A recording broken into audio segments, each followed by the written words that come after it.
trade and commerce relationship between India and Europe since ancient times. Okay, ancient times. ಇದಕ್ಕೆ Europe ಅಲ್ಲಿ ಒಂದು demand ಬಂತು. Okay, so ಆ ಕಾರಣಕ್ಕೆ ಇಲ್ಲಿಂದ ಆ ಸಾಂಬಾರು ಪದಾರ್ಥಗಳನ್ನ ನೋಡಿ, ಇದು ಒಂದು ಈಗ ಸಿಂಪಲ್ ಆಗಿ ಹೇಳ್ಬೇಕು ಅಂತ ಅಂದ್ರೆ ಹೆಂಗ್ ಮಾಡ್ತಾ ಇದ್ರು, ಸಂತೆ ಅಂತ ಅನ್ಕೋಬಹುದು. ನಮ್ ಕಡೆ ಎಲ್ಲ ಸಂತೆ ಅಂತೀವಲ್ವಾ. ಇಟಲಿ ವರ್ತಕರು ಅದನ್ನ ಪರ್ಚೇಸ್ ಮಾಡಿ ಯುರೋಪಿಗೆ ತಲುಪಿಸ್ತಾ ಇದ್ರು, ಅಲ್ಲಿ ಸೇಲ್ ಮಾಡ್ತಾ ಇದ್ರು. Then Italian traders had gained monopoly over trade in Europe. ಒಂದು ಚಿನ್ನದ ಗಣಿ ತರ ಟೈಪ್ಸಿಗೆ ಗೊತ್ತಾಯ್ತು, ಇದನ್ನ ನಾವು ಕಾನ್ಸ್ಟಾಂಟಿನೋಪಲ್ನ ನಾವು ವಶಕ್ಕೆ ತಗೊಂಡ್ರೆ. Hi students, welcome back to our YouTube channel ನಮ್ಮ ವೇದಾಂತ SSLC. ನಾನು ನಿಮ್ಮ master teacher Yashasvi sir.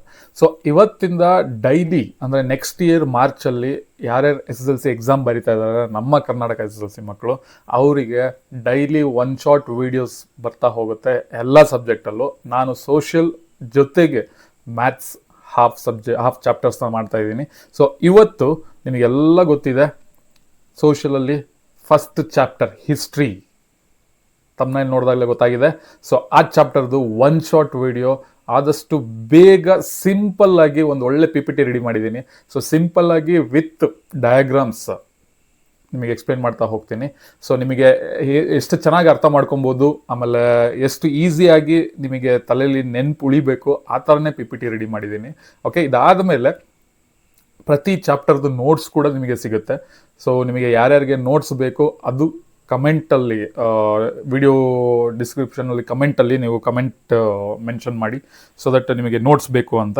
So ನಾನು ಅದನ್ನು ನಿಮಗೆ ತಲುಪಿಸ್ತೀನಿ. ಓಕೆನಾ, ಲೆಟ್ಸ್ ಸ್ಟಾರ್ಟ್. ಸೊ ಈ ಟಾಪಿಕಲ್ಲಿ ನಿಮಗೆ first of all the trade, ಒಂದು ನಿಮಿಷ, the trade and commerce relationship India had with Europeans. Okay, the advent of Europeans to India ಅಂದರೆ ಏನು? The advent of Europeans to India ಅಂತ ಅಂದರೆ ಭಾರತಕ್ಕೆ ಯುರೋಪಿಯನ್ನರ ಆಗಮನ. ಅಂದರೆ ಯುರೋಪಿಯನ್ ಯಾಕೆ ಬಂದರು ಭಾರತಕ್ಕೆ ಅದನ್ನು ನೋಡೋಣ. ಅದ್ರ ಜೊತೆಗೆ ವ್ಯಾಪಾರ ವಹಿವಾಟು, ಆ ಸಂಬಂಧ ಇಂಡಿಯಾ ಮತ್ತು ಯುರೋಪಿಯನ್ಸ್ ಮಧ್ಯ ಏನಿತ್ತು, ಹೆಂಗಿತ್ತು ಅನ್ನೋದ್ರ ಬಗ್ಗೆ ಎಕ್ಸ್ಪ್ಲೈನ್ ಮಾಡ್ತೀನಿ. The arrival of Europeans to India for trade, ವ್ಯಾಪಾರಕ್ಕೆ ಬಂದರು, ಯಾಕೆ, ಯಾರ್ಯಾರು ಬಂದರು, ಅದ್ರ ಬಗ್ಗೆ ಎಕ್ಸ್ಪ್ಲೇನ್ ಮಾಡ್ತೀನಿ. Then the Carnatic wars in the backdrop of European political developments.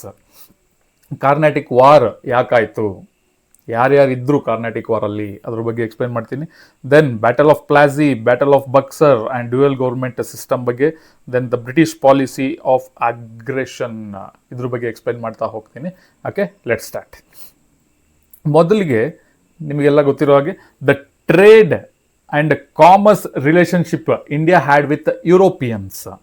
So ಏನಕ್ಕೆ ಆ ಸಂಬಂಧ ಬೆಳೀತು, ಇಂಡಿಯಾ ಮತ್ತು ಯುರೋಪಿಯನ್ ಮಧ್ಯ ವ್ಯಾಪಾರ ವಹಿವಾಟಿನ ಸಂಬಂಧ ಯಾಕೆ ಬಂತು ನೋಡೋಣ. So there were trade and commerce relationship between India and Europe since ancient times. Okay, ancient times, ಇದು ನಿಮಗೆ ಕಾಣಿಸ್ತಾ ಇಲ್ಲ ಅನ್ಸುತ್ತೆ. ಏನ್ಷಿಯಂಟ್ ಟೈಮ್ಸಲ್ಲಿ ಅಂದರೆ ಒಂದು ಆಗಿನ ಕಾಲದಿಂದನೂ ನಿಮಗೆ ಒಂದು ಸಂಬಂಧ, ಈ ಟ್ರೇಡ್ ಆ್ಯಂಡ್ ಕಾಮರ್ಸ್ ಅಂತ ಅಂದರೆ ವ್ಯಾಪಾರ ವಹಿವಾಟಿನ ಸಂಬಂಧ ಇಂಡಿಯಾ ಮತ್ತು ಯುರೋಪ್ ಮಧ್ಯ ಇತ್ತು ಏನ್ಷಿಯಂಟ್ ಟೈಮ್ಸಿಂದ ಅಂತ. Okay, there was a great demand for Indian spices like pepper, cardamom, ginger and many other spices in Europe. ಅಂದರೆ ನಮ್ಮ ಇಂಡಿಯಾದಲ್ಲಿ ನಾವು ಬಳಸುವಂತಹ ಒಂದು ಸಾಂಬಾರು ಪದಾರ್ಥಗಳು ಅಂತ ಅಂದರೆ ಒಂದು ಸ್ಪೈಸಸ್, ಇಲ್ಲಿ ಪೆಪ್ಪರ್ ಇದೆ, ಓಕೆ, ಏಲಕ್ಕಿ ಇದೆ, ದೆನ್ ಚಕ್ಕೆ, ಕಾರ್ಡಮಮ್, ದೆನ್ ಅರಿಶಿಣ, ಕರಿಬೇವು, ಓಕೆ, ಮೆಣಸಿನಕಾಯಿ, ಶುಂಠಿ ಎಲ್ಲವೂ ಇದೆ ಇದರಲ್ಲಿ, ಈ ಡಯಾಗ್ರಾಮಲ್ಲಿ. ಕರೆಕ್ಟಾ? ಸೊ ಇದಕ್ಕೆ ಯುರೋಪಲ್ಲಿ ಒಂದು ಡಿಮ್ಯಾಂಡ್ ಬಂತು. ಓಕೆ, ಸೊ ಆ ಕಾರಣಕ್ಕೆ ಇಲ್ಲಿಂದ ಆ ಸಾಂಬಾರು ಪದಾರ್ಥಗಳನ್ನ ತಗೊಂಡು ಯುರೋಪಿಗೆ ಹೋಗ್ತಾ ಇದ್ರು. ಸೊ ಅಲ್ಲಿ ಸೇಲ್ ಮಾಡ್ತಾ ಇದ್ರು. ಅಲ್ಲಿ ತುಂಬ ಡಿಮ್ಯಾಂಡ್ ಬರ್ತಾ ಇತ್ತು ನಮ್ಮ ಭಾರತದ ಒಂದು ಈ ಸ್ಪೈಸಸ್ ಅಂತ ಅಂದರೆ ಏನಂತೀವಲ್ಲ, ಒಂದು ಸಾಂಬಾರು ಪದಾರ್ಥಗಳಿಗೆ ತುಂಬ ಚೆನ್ನಾಗಿದೆ. ಡಿಮ್ಯಾಂಡ್ ಅಂತ ಅಂದರೆ ಯಾವಾಗ ಬರುತ್ತೆ, ಪದಾರ್ಥ ಯಾವುದೇ ಇರಲಿ ಅದು ಚೆನ್ನಾಗಿದ್ದಾಗ ಮಾತ್ರ. ಸೊ ಇದು ರುಚಿಯಾಗಿದೆ, ರುಚಿ ಕೊಡ್ತಾ ಇತ್ತು ಯುರೋಪಿಯನ್ ಜನರಿಗೆ. ಸೊ ಹಾಗಾಗಿ ಡಿಮ್ಯಾಂಡಿಂಗಲ್ಲಿತ್ತು. ಸೊ ಆ ಕಾರಣಕ್ಕೆ ನಮ್ಮ ಒಂದು ಯುರೋಪ್ ಮತ್ತು ಇಂಡಿಯಾ ಮಧ್ಯೆ ಒಂದು ಟ್ರೇಡ್ ಮತ್ತು ಕಾಮರ್ಸ್ ರಿಲೇಷನ್ಶಿಪ್, ವ್ಯಾಪಾರ ವಹಿವಾಟಿನ ಸಂಬಂಧ ಬೆಳೀತು. Okay, next the trade relations between India, Europe and other Asian countries continued even during the Middle Ages. Okay, ತುಂಬ ವರ್ಷದ ತನಕನೂ ಇತ್ತು, ಅದು ಕಂಟಿನ್ಯೂ ಆಗ್ತಾ ಇತ್ತು. Then the Arab merchants carried Asian merchandise to Constantinople of eastern Roman empire. ಏನು ಹೇಳಿ? The Arab merchants carried Asian merchandise, okay, to Constantinople ಅಂದರೆ ಅರಬ್ನ ಒಂದು ವರ್ತಕರು ಅಂತ ಹೇಳ್ತಾರಲ್ಲ, ಅವರು ಈ ಒಂದು ನಮ್ಮ ಏಷ್ಯಾ ಖಂಡದ ಒಂದು ಮರ್ಚೆಂಟೈಸ್ ಅಂದರೆ ಈ ಸಾಂಬಾರು ಪದಾರ್ಥಗಳನ್ನ ತಗೊಂಡು ಖರೀದಿ ಮಾಡಿ ಕಾನ್ಸ್ಟ್ಯಾಂಟಿನೋಪಲ್ಗೆ ತೊಗೊಂಡು ಹೋಗ್ತಾ ಇದ್ರು. ಅಲ್ಲಿ ಇಟಲಿಯ ವರ್ತಕರು ಅದನ್ನು ತಗೊಂಡು ಯುರೋಪಿಯನ್ಸ್ಗೆ ಮಾರ್ತಾ ಇದ್ರು. Okay, the Arab merchants carried Asian merchandise to Constantinople of eastern Roman empire. ಓಕೆನಾ? ನೆಕ್ಸ್ಟ್ ಏನಿತ್ತು? ನಾವಾಗಲೇ ಹೇಳಿದ್ನಲ್ಲ, the Italian merchants would buy these goods and then sell them in European countries. First ನಮ್ಮ ಭಾರತದಲ್ಲಿ, ಏಷ್ಯಾ ಕಂಟ್ರಿಯಲ್ಲಿ ಇದ್ದಂತಹ ಸ್ಪೈಸಸ್ನ ಅರಬ್ ವರ್ತಕರು purchase ಮಾಡಿ ಕಾನ್ಸ್ಟ್ಯಾಂಟಿನೋಪಲ್ಗೆ ತೊಗೊಂಡು ಹೋಗ್ತಾ ಇದ್ರು. ಸೊ ಆ ಕಾನ್ಸ್ಟ್ಯಾಂಟಿನೋಪಲಲ್ಲಿ ಇಟಲಿ ವರ್ತಕರು ಅದನ್ನು ಪರ್ಚೇಸ್ ಮಾಡಿ ಯುರೋಪಿಗೆ ತಲುಪಿಸ್ತಾ ಇದ್ರು, ಅಲ್ಲಿ ಸೇಲ್ ಮಾಡ್ತಾ ಇದ್ರು. ಸೊ ಇಲ್ಲಿ ನೋಡಿ, ನಿಮಗೆ ಕಾನ್ಸ್ಟ್ಯಾಂಟಿನೋಪಲ್ದು ಡಯಾಗ್ರಾಮ್ ಇದೆ, ಇಲ್ಲಿ ನಿಮಗೆ ಕಾಣ್ತಾ ಇದೆಯೋ ಗೊತ್ತಿಲ್ಲ. ಈ ಜಾಗ ಇಲ್ಲಿ ನಾನು ರೌಂಡ್ ಅಪ್ ಆಗ್ತಾ ಇದ್ದೀನಲ್ಲ, ಇದು ಕಾನ್ಸ್ಟ್ಯಾಂಟಿನೋಪಲ್, ಕರೆಕ್ಟಾ? ಇನ್ನೊಂದು ಮಾರ್ಕ್ ಮಾಡ್ತಾ ಇದ್ದೀನಲ್ಲ, ಇದು ರೋಮ್. ಓಕೆ, ಸೊ ಇದು ಕಾನ್ಸ್ಟ್ಯಾಂಟಿನೋಪಲ್ ಅಂತ ಅಂದರೆ, ಕಾನ್ಸ್ಟ್ಯಾಂಟಿನೋಪಲ್ ಹೆಂಗಾಗ್ಬಿಡ್ತು ಅಂತ ಅಂದರೆ, ಒಂದು ಈ ಯುರೋಪ್ ಅವ್ರಿಗೆ ಒಂದು ಹಬ್ ಅಂದರೆ, ಒಂದು ಈ ಸಾಂಬಾರು ಪದಾರ್ಥಗಳನ್ನ ಮಾರೋದಕ್ಕೆ ತಗೊಳ್ಳೋದಕ್ಕೆ ಒಂದು ಏನಂತಾರಲ್ಲ, ಒಂದು ರಾಜಧಾನಿ ಥರ Constantinople. Okay, Constantinople was thus the center of international trade and was considered as a gateway of European trade. ಇದು ನೆನಪಲ್ಲಿ ಇಟ್ಕೊಂಡಿರ್ಬೇಕು. ಓಕೆ, ಸೊ ಯಾವುದು ಗೇಟ್ವೇ ಆಫ್ ಯುರೋಪಿಯನ್ ಟ್ರೇಡ್ ಅಂತ ಕೇಳ್ತಾರೆ ಕ್ವಶನ್ಸು, ಅವಾಗ ಕಾನ್ಸ್ಟ್ಯಾಂಟಿನೋಪಲ್ ಅಂತ ಹೇಳ್ಬೋದು. ನಾನು ಅವಾಗಲೇ ಹೇಳಿದ್ನಲ್ಲ, ಸೊ ಅರಬ್ ವರ್ತಕರು ನಮ್ಮಲ್ಲಿರುವಂಥ ಸ್ಪೈಸಸ್ಗಳನ್ನ ತಗೊಂಡು ಕಾನ್ಸ್ಟ್ಯಾಂಟಿನೋಪಲ್ಗೆ ಹೋಗ್ತಾ ಇದ್ರು. ಆ ಕಾನ್ಸ್ಟ್ಯಾಂಟಿನೋಪಲಲ್ಲಿ ಇಟಲಿಯ ವರ್ತಕರು ಅದನ್ನು ತಗೊಂಡೋಗಿ ಯುರೋಪಿಯನ್ಸ್ಗೆ ಮಾರ್ತಾ ಇದ್ರು. ಸೊ ಹೆಂಗೆ ಅಂತ ಅಂದರೆ, ಈ ಕಡೆ ಅರಬ್ ವರ್ತಕರು, ಈ ಕಡೆ ಯುರೋಪ್. ನಮ್ಮ ಇಂಡಿಯಾದಿಂದ ಅರಬ್ ವರ್ತಕರು ತಗೊಂಡೋಗಿ ಕಾನ್ಸ್ಟ್ಯಾಂಟಿನೋಪಲ್ ಕೊಡ್ತಾ ಇದ್ರು, ಕಾನ್ಸ್ಟ್ಯಾಂಟಿನೋಪಲ್ನಿಂದ ಈ ಇಟಲಿ ವರ್ತಕರು ತಗೊಂಡೋಗಿ ಯುರೋಪಿಗೆ ಕೊಡ್ತಾ ಇದ್ರು. ಸೊ ಹಾಗಾಗಿ ಅದೊಂದು ಸಬ್ವೆ, ಒಂದು ಹಬ್ ಕ್ರಿಯೇಟ್ ಆಯಿತು, ಅಂದರೆ ಈ ವ್ಯಾಪಾರ ವಹಿವಾಟಿಗೆ. ಅದನ್ನು ನಾವು ಗೇಟ್ವೇ ಆಫ್ ಯುರೋಪಿಯನ್ ಟ್ರೇಡ್ ಅಂತ ಇದ್ರಿ. ಆ ಕಾನ್ಸ್ಟ್ಯಾಂಟಿನೋಪಲ್ ಮೂಲಕನೇ ಹೋಗಬೇಕಾಗಿತ್ತು ಯುರೋಪಿಗೆ. ಸೊ ಹಾಗಾಗಿ ಅದನ್ನು ಗೇಟ್ವೇ ಆಫ್ ಯುರೋಪಿಯನ್ ಟ್ರೇಡ್, ಆ ಮೂಲಕನೇ ಹಾದು ಹೋಗ್ತಾ ಇತ್ತಲ್ಲ, ಹಾಗಾಗಿ ಗೇಟ್ವೇ ಆಫ್ ಯುರೋಪಿಯನ್ ಟ್ರೇಡ್ ಅಂತ ಇದ್ವಿ. ನೋಡಿ ಇಲ್ಲಿ ಈ ಡಯಾಗ್ರಾಮಲ್ಲಿ, ಸೊ ತಗೊಂಡೋಗಿ ಯುರೋಪಲ್ಲಿ ಮಾರ್ತಾ ಇರೋದು ಡಯಾಗ್ರಾಮ್, ಒಂದು ಸಾಂಬಾರು ಪದಾರ್ಥಗಳನ್ನ ಮಾರ್ತಾ ಇರೋದು. ಓಕೆ, ನಿಮಗೆಲ್ಲ ಈ ಒಂದು ಸೋಷಿಯಲಲ್ಲಿ ನಿಮಗೆ ಬರೀ ಬಾಯಲ್ಲಿ ಹೇಳ್ತಾ ಹೋದರೆ, ಬರೆದು ಎಕ್ಸ್ಪ್ಲೇನ್ ಮಾಡಿದ್ರೆ ನಿಮಗೆ ಅರ್ಥ ಆಗಲ್ಲ. ಹಾಗಾಗಿ ನಿಮಗೆ ವಿತ್ ಡಯಾಗ್ರಾಮ್, ವಿತ್ ಮ್ಯಾಪ್, ಯಾವ ಜಾಗ ಅಥವಾ ಯಾವ ಪ್ರದೇಶ ಎಲ್ಲಿದೆ ಅನ್ನೋದನ್ನು ಎಕ್ಸ್ಪ್ಲೇನ್ ಮಾಡೋದಕ್ಕೇ ಸಿಂಪಲ್ಲಾಗಿ ಒಂದು PPT ರೆಡಿ ಮಾಡಿರೋದು. ಓಕೆನಾ? ನೆಕ್ಸ್ಟ್ ಏನು? While Arab merchants had gained ಮೋನೋಪೊಲಿ ಅಂತ ಅಂದರೆ, ಸಿಂಪಲ್ ಆಗಿ ಹೇಳ್ತೀನಿ, ಅರಬ್ ಮರ್ಚೆಂಟ್ಸ್ ಅಂದರೆ ಅರಬ್ ವರ್ತಕರು gained a ಮೋನೋಪೊಲಿ over the trade in Asian countries. ಓಕೆನಾ? ಅಂದರೆ ಅರಬ್ ವರ್ತಕರು ಹೇಳಿದ್ದೇ ನಡಿಬೇಕು, ಹೇಳಿದ್ದೇ ರೇಟು, ಆ ಥರ ಮೋನೋಪೊಲಿ ಅಂತ ಅಂದರೆ ಅವರೊಂದು ಕಂಟ್ರೋಲಲ್ಲಿ ಇಟ್ಕೊಂಡಿದ್ರು ಏಷ್ಯನ್ ಕಂಟ್ರೀಸ್ನ. ಯಾಕೆ? ಸೊ ಅಲ್ಲಿ ಸಿಗುವಂತಹ ಸಾಂಬಾರು ಪದಾರ್ಥಗಳನ್ನ ಪರ್ಚೇಸ್ ಮಾಡೋದಕ್ಕೆ. ಸೊ ಇವ್ರನ್ನ ಬಿಟ್ಟರೆ, ಅರಬ್ ವರ್ತಕರನ್ನ ಬಿಟ್ಟರೆ ಅಲ್ಲಿ ಯಾರೂ ಆಟ ಆಡೋಕ್ಕಾಗ್ತಾ ಇರಲಿಲ್ಲ. ಎಲ್ಲ ಏನು ಹೇಳಿದ್ರು ಅರಬ್ ವರ್ತಕರದೇ ನಡಿಬೇಕಾಗಿತ್ತು ಏಷ್ಯನ್ ಕಂಟ್ರೀಸಲ್ಲಿ. ಸೊ ಅದು ಪೂರ್ತಿ ಕಂಟ್ರೋಲು ಅರಬ್ ವರ್ತಕರಿಗಿತ್ತು. Then Italian traders had gained monopoly over trade in Europe. Arab ವರ್ತಕರಿಗೆ ನಮ್ಮ ಏಷ್ಯಾ ಕಂಟ್ರೀಸ್ ಮೇಲೆ ಕಂಟ್ರೋಲ್ ಬಂತು. ಸೊ ಅಲ್ಲಿ ಅರಬ್ ವರ್ತಕರನ್ನ ಬಿಟ್ಟು ಬೇರೆ ಯಾರೂ ಏನೂ ಮಾಡೋಕ್ಕಾಗ್ತಾ ಇರಲಿಲ್ಲ ಈ ವ್ಯಾಪಾರ ವಹಿವಾಟು ಬಗ್ಗೆ. ಸೊ ಅದೇ ಥರ ಇಟಲಿಯ ವರ್ತಕರು ಯುರೋಪಿಯನ್ ಟ್ರೇಡ್ ಮೇಲೆ ಕಂಟ್ರೋಲ್ ತಗೊಂಡ್ರು.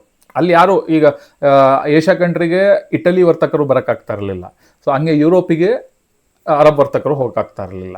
ಇಬ್ರು ಅಲ್ಲಲ್ಲಿ ಇದು ಮಾಡ್ತಾ ಇದ್ರು. ಯಾಕೆ ಅಂತಂದ್ರೆ ಈಗ ಏಷ್ಯನ್ ಅರಬ್ ವರ್ತಕರು ಇಲ್ಲಿ ಪರ್ಚೇಸ್ ಮಾಡಿ ಕಾನ್ಸ್ಟಾಂಟಿನೋಪಲ್ಗೆ ತಗೊಂಡೋಗಿ ಮಾರ್ತಾ ಇದ್ರು. ಸೊ ಅಲ್ಲಿ ಮಾರುವಾಗ ಕಾನ್ಸ್ಟಾಂಟಿನೋಪಲಲ್ಲಿ ಆ ಇಟಲಿ ವರ್ತಕರು ಪರ್ಚೇಸ್ ಮಾಡ್ತಾ ಇದ್ರಲ್ವಾ, ಸೊ ಅವಾಗ ಅರಬ್ ವರ್ತಕರು ಹೇಳಿದ್ದೇ ರೇಟು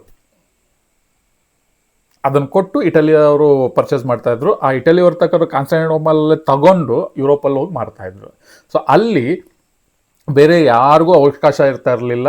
ಯುರೋಪಲ್ಲಿ ಇಟಲಿ ವರ್ತಕರೇ ಹೋಗಿ ಮಾರಬೇಕಾಗಿತ್ತು, ಅವ್ರು ಹೇಳಿದ್ದೇ ರೇಟು, ಅದು ಒಂದು ಕಂಟ್ರೋಲ್. ಓಕೆನಾ. Next, the merchandise from Asia brought good profits to Italian merchants. ಈ ಮರ್ಚೆಂಡೈಸ್ ಅಂದರೆ ನಮ್ಮ ಪದಾರ್ಥಗಳು, ಸಾಂಬಾರ ಪದಾರ್ಥಗಳು ಫ್ರಮ್ ಏಷ್ಯಾ ಕಂಟ್ರೀಸ್, ನಮ್ಮ ಕಂಟ್ರೀಸಿಂದ ಸಾಂಬಾರ ಪದಾರ್ಥಗಳು ಹೋಗ್ತಾ ಇತ್ತಲ್ಲ, ಅದು ಇಟಲಿಯನ್ ವರ್ತಕರಿಗೆ ಒಂದು ತುಂಬ ದೊಡ್ಡ ಪ್ರಾಫಿಟ್ಗಳನ್ನ ತಂದುಕೊಡ್ತಾ ಇತ್ತು. ಯಾಕೆ ಅಂತ ಅಂದರೆ ಡಿಮ್ಯಾಂಡ್ ಇತ್ತು ಅಲ್ಲಿ ಇಂಡಿಯಾದ ಅಥವಾ ಏಷ್ಯಾ ಕಂಟ್ರೀಸ್ದ ಒಂದು ಸಾಂಬಾರು ಪದಾರ್ಥಗಳಿಗೆ. ಸೊ ಅದರಿಂದ ಇಟಾಲಿಯನ್ಸ್ ವರ್ತಕರು ತುಂಬ ಖುಷಿ ಆಗ್ತಾ ಇದ್ರು. ಓಕೆನಾ. ಸೊ ವರ್ತಕರು ಈಗ ನೋಡಿ, ಇದು ಒಂದು ಈಗ ಸಿಂಪಲ್ ಆಗಿ ಹೇಳ್ಬೇಕು ಅಂತ ಅಂದ್ರೆ ಹೆಂಗೆ ಮಾಡ್ತಾ ಇದ್ರು, ಸಂತೆ ಅಂತ ಅನ್ಕೋಬೋದು. ನಮ್ಮ ಕಡೆ ಎಲ್ಲ ಸಂತೆ ಅಂತೀವಲ್ವಾ. ಸೊ ಅಲ್ಲಿ ಯಾರೋ ಒಬ್ಬ ರೈತ ಏನೋ ಬೆಳೆದಿರ್ತಾನೆ, ಅದನ್ನು ರೈತರೇ ಬಂದು ತಗೊಂಡು ಬಂದು ಮಾರ್ತಾ ಇರ್ತಾರೆ ಒಂದು ಸಂತೆಯಲ್ಲಿ. ಇಲ್ಲ ಅಂದರೆ ಅದನ್ನು ಯಾರೋ ಒಬ್ರು ಖರೀದಿ ಮಾಡಿ ಅದನ್ನು ತಗೊಬಂದು ಸಂತೆಯಲ್ಲಿ ಮಾರ್ತಾ ಇರ್ತಾರೆ. ಹಾಗೆ ಇದು ಒಂದು ಸಂತೆ. ಸೊ ನಮ್ಮ ಇಂಡಿಯಾದಲ್ಲಿ ಅಥವಾ ಏಷ್ಯಾ ಕಂಟ್ರೀಸಲ್ಲಿ ತಗೊಂಡಿದ್ದಂತಹ ವಸ್ತುಗಳನ್ನ ಇದೇ ಥರ ಸಂತೆ ಅಥವಾ ಒಂದು ಏನಂತಾರಲ್ಲ ಸಂತೆ ಅಂತಲೇ ಅಂದ್ಕೊಳ್ಳಿ, ಸಂತೆಯಲ್ಲಿ ತಂದು ಅರಬ್ ವರ್ತಕರು ಮಾರ್ತಾ ಇದ್ರು. ಅದರಲ್ಲಿ ಇಟಲಿಯನ್ ವರ್ತಕರು ತಗೊಂಡು ಹೋಗಿ ಯುರೋಪಲ್ಲಿ ಇದೇ ಥರ ಸಂತೆಯಲ್ಲಿ ಅದನ್ನು ಮಾರ್ತಾ ಇದ್ರು ಜನಕ್ಕೆ. ಓಕೆನಾ. Next, the fall of Constantinople. Constantinople ಅಂತ ಅಂದರೆ ಅದು ಒಂದು ಊರಿನ ಹೆಸರು. ಕಾನ್ಸ್ಟಾಂಟಿನೋಪಲ್, ಫಾಲ್ ಆಫ್ ಕಾನ್ಸ್ಟಾಂಟಿನೋಪಲ್ ಅಂದರೆ ಕಾನ್ಸ್ಟಾಂಟಿನೋಪಲ್ ನಗರದ ವಶ. ಕಾನ್ಸ್ಟಾಂಟಿನೋಪಲ್ ನಗರವನ್ನು ವಶಪಡಿಸ್ಕೊಂಡ್ರು. ಯಾರು ವಶಪಡಿಸ್ಕೊಂಡ್ರು, ಯಾಕೆ ವಶಪಡಿಸ್ಕೊಂಡ್ರು ಹೇಳ್ತೀನಿ. ಸೊ ಇಲ್ಲಿ ಲಿಸನ್ ಹಿಯರ್. ಸೊ ಕಾನ್ಸ್ಟಾಂಟಿನೋಪಲ್ ಅಂದರೆ ಈಗ ಸಿಂಪಲ್ ಆಗಿ ಹೇಳಬೇಕು ಅಂದರೆ ಒಂದು ರಾಜ್ಯನ ಅಥವಾ ಒಂದು ಜಾಗನ ವಶಪಡಿಸ್ಕೊಳ್ಳೋದು ಅಂತ ಅಂದರೆ ಅಷ್ಟು ಸುಲಭ ಅಲ್ಲ. ದೊಡ್ಡ ಗಲಾಟೆ, ಜಗಳ, ಯುದ್ಧಗಳು ಅದೆಲ್ಲ ನಡೆಯುತ್ತೆ. ಈ ಕಡೆ ರೈಟ್ ಸೈಡ್ ಫಿಗರಲ್ಲಿ ನಿಮಗೆ ಆ ಗಲಾಟೆ, ಯುದ್ಧ ಆಗಿರೋದ್ರನ್ನ ಕೊಟ್ಟಿದ್ದೀನಿ. ಈ ಕಡೆ ಮ್ಯಾಪ್ ಮೆನ್ಷನ್ ಮಾಡಿದ್ದೀನಿ. ಓಕೆನಾ. ಈಗ ನೋಡೋಣ. ಇನ್ 1453 the Ottoman Turks captured the city of Constantinople. As a result, all the trade routes connecting the city of Constantinople came under the control of Turks. So ಕಾನ್ಸ್ಟಾಂಟಿನೋಪಲ್ಗೆ ಅರಬ್ ಅವ್ರು ಬಂದು ಮಾರ್ತಾ ಇದ್ರ. ಸೊ ಅದರಲ್ಲಿ ಆ ಜಾಗನ ನೋಡ್ಕೊಂಡ್ರು ಟರ್ಕ್ಸ್. ಅದು midway, gateway of European trade, ಕರೆಕ್ಟಾ. ಸೊ ಅದು ಒಂದು ಒಂಥರ ಚಿನ್ನದ ಗಣಿ ಥರ. ಟರ್ಕ್ಸಿಗೆ ಗೊತ್ತಾಯ್ತು, ಓ ಇದನ್ನ ನಾವು ಕಾನ್ಸ್ಟಾಂಟಿನೋಪಲ್ನ ನಾವು ವಶಕ್ಕೆ ತಗೊಂಡ್ರೆ ಸೊ ನಾವು ಗೆದ್ದಂಗೆ, ನಮಗೆ ತುಂಬ ಲಾಭ ಬರುತ್ತೆ ಅನ್ನೋ ಥರ. ಸೊ ಅದನ್ನು ಯುದ್ಧ ಮಾಡಿ ಎಲ್ಲ ದಂಗೆ ಎದ್ದು ಎಲ್ಲ ಆದಮೇಲೆ ಸೊ ಆ ಆಟೋಮನ್ ಟರ್ಕ್ಸರು 1453 1453 ಕಾನ್ಸ್ಟಾಂಟಿನೋಪಲ್ ನಗರವನ್ನು ವಶಪಡಿಸ್ಕೊಂಡ್ರು. ಸೊ ಅಲ್ಲಿ ವಶಪಡಿಸ್ಕೊಂಡ ಮೇಲೆ ದ ಟ್ರೇಡ್ ರೂಟ್ಸ್ ಕಾನ್ಸ್ಟಾಂಟಿನೋಪಲ್ ಮೂಲಕನೇ ಹೋಗಿ ಬರ್ಬೇಕಿತ್ತಲ್ವ. ಏಷ್ಯಾದಿಂದ ಕಾನ್ಸ್ಟಾಂಟಿನೋಪಲ್ನಿಂದ ಯುರೋಪಿಗೆ ಹೋಗ್ತಾ ಇತ್ತು. ಸೊ ಅಲ್ಲಿ ಸಮುದ್ರ ಮಾರ್ಗಗಳು ಮೇಯ್ನಾಗಿ ಎಲ್ಲ ರೂಟ್ಸ್ಗಳು, ಅದೇನು ಸಾಗಾಣಿಕೆ ಆಗ್ತಾ ಇತ್ತಲ್ಲ ನಮ್ಮದು ಸಾಂಬಾರು ಪದಾರ್ಥಗಳು, ಅದು ಎಲ್ಲ ಆ ಕಾನ್ಸ್ಟಾಂಟಿನೋಪಲ್ ಮೂಲಕನೇ ಹೋಗ್ಬೇಕಾಗಿತ್ತು. ಸೊ ಆವಾಗ ಟರ್ಕಿಶ್ ಅವರು ನಮ್ಮ ಕಾನ್ಸ್ಟಾಂಟಿನೋಪಲ್ನ ವಶಪಡಿಸ್ಕೊಂಡ್ಮೇಲೆ ತಲೆ ಓಡಿಸಿದ್ರು. ಏನು, ಎಲ್ಲ ಇದ್ರ ಮೂಲಕನೇ ಹಾದು ಹೋಗಬೇಕು. ಸೊ ನಾವು ಒಂದು ಕೆಲಸ ಮಾಡೋಣ, ಸೊ ಇದಕ್ಕೆಲ್ಲ ಒಂದು ಜಾಸ್ತಿ ತೆರಿಗೆನ ಇಡೋಣ. ಈ ನಮ್ಮ ಕಾನ್ಸ್ಟಾಂಟಿನೋಪಲ್ ದಾಟ್ ಹೋಗಬೇಕು ಅಂದರೆ ಇಂತಿಷ್ಟು ತೆರಿಗೆನ ಕೊಟ್ಟು ನೀವು ಹೋಗಬೇಕು ಅಂತ ಒಂದು ಫಿಕ್ಸ್ ಮಾಡಿದ್ರು ದುಡ್ಡಿನ ಆಸೆಗೆ. ಓಕೆನಾ. Then the merchandise from Asia brought good profits to Italian merchants. Okay, ಅದು ಗೊತ್ತಾಯಿತು. ದೆನ್ ಈಗ ಒಂದು ಟ್ಯಾಕ್ಸ್ ಹಾಕಿದ್ರಲ್ವಾ, ಟ್ಯಾಕ್ಸ್ ಹಾಕಿದ ಮೇಲೆ ಏನಾಯಿತು, ಜನ ಕೊಟ್ರ, ಬೇರೆ ದೇಶದವರು ಕೊಟ್ರ ಟ್ಯಾಕ್ಸ್ ಆ ಕಾನ್ಸ್ಟಾಂಟಿನೋಪಲ್ ಮೂಲಕ ಹೋಗೋಕ್ಕೆ. ಈಗ ಫಾರ್ ಎಕ್ಸಾಂಪಲ್ ನಿಮಗೊಂದು ಹೈವೇಲಿ ಹೋಗ್ಬೇಕಾದ್ರೆ ಟೋಲ್ ಸಿಗುತ್ತೆ. ಆ ಟೋಲ್ ದಾಟ್ ಹೋಗಬೇಕು ಅಂದರೆ ಅಲ್ಲಿ ನಿಮಗೆ ಟೋಲ್ ಫೀಸ್ ಅಂತ ಕಟ್ಟಬೇಕು.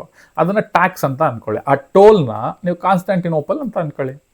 ಸೊ ಆ ಕಾನ್ಸ್ಟಾಂಟಿನೋಪಲ್ಗೆ ಹೋಗಬೇಕು ಅಂದ್ರೆ ಟೋಲ್ ದಾಟ್ ಹೋಗ್ಬೇಕಾ, ನೀವು ಟ್ಯಾಕ್ಸ್ ಕೊಟ್ಟೋಗಿ. ಅದೇ ಥರ ಟರ್ಕಿಶ್ ಅವರು ಆ ಕಾನ್ಸ್ಟಾಂಟಿನೋಪಲ್ನ ವಶಪಡಿಸ್ಕೊಂಡ್ರು. ಸೊ ಅದ್ರ ಮೂಲಕ ಹೋಗಲೇಬೇಕು. ಹೋಗುವಾಗ ನೀವು ಟ್ಯಾಕ್ಸ್ ಕೊಟ್ಟೋಗಿ. ಅದು ಕಮ್ಮಿ ಟ್ಯಾಕ್ಸ್ ಅಲ್ಲ, ಜಾಸ್ತಿ ಟ್ಯಾಕ್ಸ್, ಹಣದಾಸೆಗೆ ಜಾಸ್ತಿ ಟ್ಯಾಕ್ಸ್ ಹಾಕ್ಬಿಟ್ರು. ಸೊ ಆವಾಗ ಏನಾಯಿತು, the Turks started living too many taxes on goods passing through these roads. ನಾನು ಆವಾಗಲೇ ಹೇಳ್ದಂಗೆ ಟೂ ಮೆನಿ ಟ್ಯಾಕ್ಸಸ್, ಅಂದರೆ ತುಂಬ ಜಾಸ್ತಿ ಟ್ಯಾಕ್ಸಸ್ ಹಾಕ್ಬಿಟ್ರು. ಆವಾಗ ಏನಾಯಿತು, ಮಿಕ್ಕಿದ್ದ ಪ್ರಾಂತ್ಯಗಳೆಲ್ಲ ದೇಶದವ್ರು ಇದ್ರಲ್ಲ, ಅವಾಗೆಲ್ಲ ಸೇರ್ಕೊಂಡು ಅದಕ್ಕೆ ಪರ್ಯಾಯ ಮಾರ್ಗವನ್ನು ಹುಡ್ಕಿದ್ರು. ಪರ್ಯಾಯ ಮಾರ್ಗ ಅಂತ ಅಂದರೆ, ಈಗ ಫಾರ್ ಎಕ್ಸಾಂಪಲ್ ಹೈವೇಲಿ ಹೋಗ್ತಾ ಇರ್ಬೇಕಂದ್ರೆ ಕೆಲವರು ಆ ಟೋಲ್ ಯಾರು ಕಟ್ತಾರಪ್ಪ ಅಂತ ಈ ಪಕ್ಕದಲ್ಲಿ ಹಳ್ಳಿಲೆಲ್ಲ ಸುತ್ಕೊಂಡು ಹೋಗ್ತಾರಲ್ವ ಟೋಲ್ನ ಉಳಿಸೋದಕ್ಕೆ. ಆ ಥರ ಇಲ್ಲಿ ಟರ್ಕಿಶ್ ಅವ್ರಿಗೆ ನಾವು ಯಾಕೆ ಟೋಲ್ ಕಟ್ಟಬೇಕು ಅಥವಾ ತೆರಿಗೆ ಕಟ್ಟಬೇಕು ಜಾಸ್ತಿ ಅನ್ನೋ ಕಾರಣಕ್ಕೆ ಪರ್ಯಾಯ ಮಾರ್ಗನ ಹುಡ್ಕೋಣ ಅಂತ ಸ್ಟಾರ್ಟ್ ಮಾಡಿದ್ರು. ಅವಾಗಲೇ ನಮ್ಮ ಇಂಡಿಯಾಗೆ ನ್ಯೂ ಸಿ ರೂಟ್, ಜಲಮಾರ್ಗ ಕಂಡುಹಿಡಿದಿದ್ದು ಅವಾಗಲೇ ಹುಟ್ಟಾಕಿದ್ದು. Reasons for discovery of new sea route to India.